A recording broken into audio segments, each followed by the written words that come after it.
कक्षा 10 के विद्यार्थियों का मेरे YouTube channel TC group classes में स्वागत है। वीडियो प्रारंभ करने से पहले आप सभी से अनुरोध है, चैनल को सब्सक्राइब करें और बेल आइकन अवश्य दबाएं, जिससे आने वाली वीडियो की लिंक आपको प्राप्त होते रहे। कक्षा 10 प्रश्नावली 7.1 प्रश्न संख्या 6, निम्नलिखित बिंदुओं द्वारा बनने वाले चतुर्भुज के प्रकार बताइए। यहाँ पर हमें 4 बिंदु दिए हुए हैं। इन 4 बिंदुओं से बनने वाले चतुर्भुज के प्रकार बताने हैं कि किस प्रकार का चतुर्भुज बन रहा है। तो पहले भाग में हमें 4 बिंदु दे रखे हैं। सबसे पहले ये ध्यान रखना है, जो 4 बिंदु होंगे इस प्रकार होंगे। यदि ये इस प्रकार हैं तो चतुर्भुज बनेगा। ठीक है, ए बी सी डी, कोई 2 बिंदु एक रेखा में होंगे। अगर ऐसा होगा कि ए बी सी 3 बिंदु अगर एक रेखा में हो जाएंगे, चौथा बिंदु अलग होगा, तो फिर जो है ये चतुर्भुज नहीं बनेगा। ध्यान रखना है आपको कि कोई 2 बिंदु एक रेखा में होने चाहिए। तो सबसे पहले हम क्या कर लेते हैं, इनको मान लेते हैं। सबसे पहला काम है, इसे बिंदु ए मान लेते हैं, इसे बी, इसे सी, इसे डी। माना ए बराबर 1 ऋण 1 ऋण 2 और बी के निर्देशांक बराबर 1 0 और सी के निर्देशांक ऋण 1 2 और डी के निर्देशांक 3 और 0। ये हमने मान लिया। अब देखिए क्या करेंगे, हम दूरी सूत्र से ए बी निकाल लेंगे, बी सी निकाल लेंगे, सी डी निकाल लेंगे, डी ए निकाल लेंगे। फिर पता चलेगा कि ये किस प्रकार का चतुर्भुज बन रहा है। ठीक है, 4 भुजाएं निकाल लेते हैं पहले। ए बी के लिए हम अगर ए बी निकालेंगे तो ए बी के लिए x1 y1 क्या हो जाएगा, x1, y1 पहले वाले बिंदु का x1 y1। ठीक है, ये हो जाएगा x1 ऋण 1 और x2 y1 हो जाएगा ऋण 2। अब दूसरा x2 y2 क्या हो जाएगा, x2 y2 अर्थात कौन सा, b बिंदु के निर्देशांक x2 y2 होंगे। b बिंदु के निर्देशांक कौन है, 1 और 0। और आपको पता है ए बी बराबर a और b के बीच की दूरी। a और b के बीच की दूरी कैसे निकलती है, x2 माइनस x1 का वर्ग धन y2 माइनस y1 का वर्ग। भुज में से भुज को घटाएंगे, उसका वर्ग करेंगे, कोटि में से कोटि को घटाएंगे, उसका वर्ग करेंगे। देखिए x2 माइनस x1, यहाँ पर एक चीज और ध्यान रखनी है, x2 ये लिख लिया हमने माइनस x1 क्या है, -1 है ना, यहाँ पर पहले से माइनस मौजूद है। देखिए सूत्र में पहले से माइनस मौजूद है और यहाँ पर -1 फिर आ गया, तो -1 आ गया तो +1 हो जाएगा। सीधे सीधे हम कर देंगे 1 धन 1 का वर्ग धन y2 क्या है, 0 माइनस y2 माइनस फिर -2 आ गया तो +2 का वर्ग। ठीक है, अब देखिए इसको निकाल लेते हैं, ये बराबर हो जाएगा 1 और 1 2 का वर्ग धन 2 का वर्ग अर्थात 2 दूना 4, 2 दूना 4, 4 दूना 8, वर्गमूल 8। ए बी के बीच की दूरी होगी वर्गमूल 8, या इसे आप 4 दूना 8 भी कह सकते हो। 4 गुणा 2, 4 का वर्गमूल 2 होता है, 2 वर्गमूल 2। ये ए बी प्राप्त हो गया 2 वर्गमूल 2। बी सी के लिए x1 y1 क्या है, ये निकालना पड़ेगा। x1, y1 b बिंदु के निर्देशांक, b के निर्देशांक आपको पता है 1 और 0 और x2 y2 क्या हो जाएगा, x2 y2 दूसरा बिंदु c है, c बराबर x2 y2। c के निर्देशांक हमने यहाँ लिख लिए ऋण 1 और 2। ठीक है, अब निकालते हैं बी सी बराबर वर्गमूल x2 माइनस x1 का square plus y2 minus y1 का स्क्वायर। तो ये प्राप्त हो जाएगा x2 ऋण 1 माइनस x1 1 का वर्ग धन y2 2 ऋण 0 का वर्ग। ठीक है, ये प्राप्त हो गया। ऋण 1 और ऋण 1 दोनों समान चिन्ह है, ऋण 2 का वर्ग धन 2 का वर्ग, अर्थात ऋण 2 का वर्ग भी 4 होता है, 2 का वर्ग भी 4, क्योंकि ऋण का वर्ग धन हो जाता है। ठीक है ना, 4 और 4 8, वर्गमूल 8, अर्थात 8 को हम लिख सकते हैं 4 गुणा 2, अर्थात ये BC भी प्राप्त हो गया 2 वर्गमूल 2, BC की दूरी भी 2 वर्गमूल 2 प्राप्त होगी। खाली अब प्राप्त करते हैं C और D के बीच की दूरी। CD के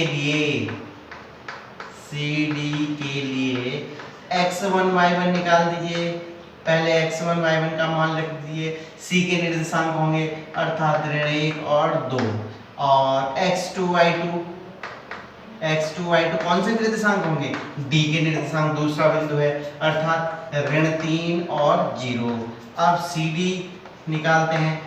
दो बिंदुओं के बीच की दूरी का सूत्र, x2 में से x1 घटाएंगे, उसका वर्ग करेंगे, y2 में से y1 घटाएंगे और उसका वर्ग करेंगे।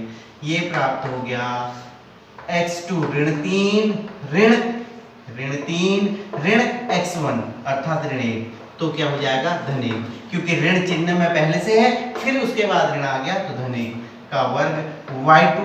y2 है 0 ऋण 2 का वर्ग y1, और 3 में से ऋण 3 में से 1 घटा, ऋण 2 का वर्ग धन ऋण 2 का वर्ग, अर्थात ये प्राप्त हो गया 4 धन 4 बराबर 8, 4 गुणा 2, अर्थात इसको हम लिख सकते हैं 2 वर्गमूल 2। CD के बीच की दूरी भी प्राप्त होगी 2 वर्गमूल 2। अब हम क्या निकालेंगे? DA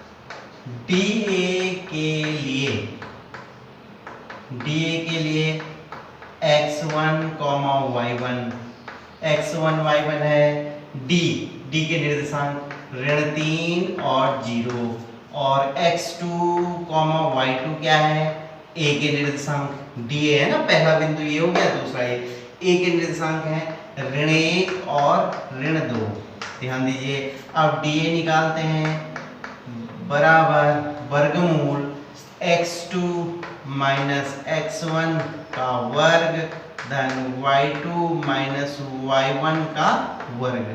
ये प्राप्त हो गया x2 ऋण 1 ऋण 3 अर्थात धन 3 का वर्ग, y2 ऋण 2 ऋण 0 का वर्ग, अर्थात ये हो गया 2 का वर्ग धन ऋण 2 का वर्ग, अर्थात 4 धन 4 वर्गमूल 8, अर्थात ये प्राप्त हो गया 4 गुणा 2 वर्गमूल 2, अर्थात चौथी भुजा भी प्राप्त होगी 2 वर्गमूल 2। हमने देखा AB बराबर BC बराबर CD बराबर DA, ये चारों बराबर हैं 2 वर्गमूल 2, अर्थात इस चतुर्भुज की चारों भुजाएं बराबर हैं। इसका मतलब ये वर्ग भी हो सकता है, समचतुर्भुज भी हो सकता है। अब देखते हैं, वर्ग होगा तो इसका प्रत्येक कोण 90 अंश का होना चाहिए। प्रत्येक कोण 90 अंश का होने के लिए ये अगर ये समकोण त्रिभुज हो जाएगा, अगर इसका हम विकर्ण निकाल दें, अगर इन दोनों का वर्ग इसके वर्ग के बराबर आ जाए तो इसका मतलब ये समकोण त्रिभुज होगा। ध्यान दीजिएगा, हम निकालते हैं DB के लिए विकर्ण निकाल देते हैं। D के लिए x1 y1, D हो जाएगा x1 y1 अर्थात ऋण 3 0, और x2 y2 हो जाएगा B, अर्थात B है 1 और 0, तो DB निकाल देते हैं। DB बराबर वर्गमूल 1 ऋण 3 धन 3 हो गया, 0 ऋण 0 बराबर ये हो गया वर्गमूल 4 का वर्ग धन 0, अर्थात ये हो गया 4। विकर्ण प्राप्त हो गया, विकर्ण DB बराबर 4। अब देखिए, दोनों भुजाओं के वर्ग कर दीजिए। त्रिभुज DBC में BC का वर्ग है 2 वर्गमूल 2 का वर्ग, 2 दूना 4 दूना 8। और निकालते हैं DC का वर्ग, DC का वर्ग 2 वर्गमूल 2 का वर्ग सेम आएगा 8। और DB का वर्ग, DB विकर्ण का वर्ग, विकर्ण प्राप्त हुआ 4, 4 का वर्ग हो गया 4 चौको 16। अब देखिए इस त्रिभुज में DBC त्रिभुज में दो भुजाओं का वर्ग अर्थात BC का वर्ग और DC का वर्ग दोनों को अगर हम जोड़ देते हैं तो विकर्ण का वर्ग प्राप्त हो जाता है, अर्थात BC वर्ग धन DC वर्ग बराबर DB वर्ग, ये प्राप्त हो गया। अर्थात 8 धन 8 बराबर 16। तो ऐसा कब होता है? समकोण त्रिभुज में होता है। समकोण त्रिभुज में दो भुजाओं का वर्ग तीसरी भुजा के बड़ी भुजा के बराबर होता है, जिसे हम कर्ण कहते हैं। अतः कोण C समकोण है। अतः कोण C समकोण है, अर्थात चारों भुजाएं बराबर हैं। इस चतुर्भुज की चारों भुजाएं बराबर है और एक कोण समकोण है, अर्थात यह क्या होगा? वर्ग होगा। इस प्रकार दिए गए बिंदु ABCD से बनने वाला चतुर्भुज जो है उसकी चारों भुजाएं बराबर है और एक कोण समकोण है, अतः बनने वाला चतुर्भुज क्या होगा? एक वर्ग होगा। वर्ग के गुण होते हैं कि उसकी चारों भुजाएं बराबर होती हैं और प्रत्येक कोण समकोण होता है, तो हम कहेंगे कि बनने वाला चतुर्भुज एक वर्ग है। वीडियो को ध्यान से देखने का आभार। अपने सुझाव कमेंट बॉक्स में अवश्य दीजिएगा।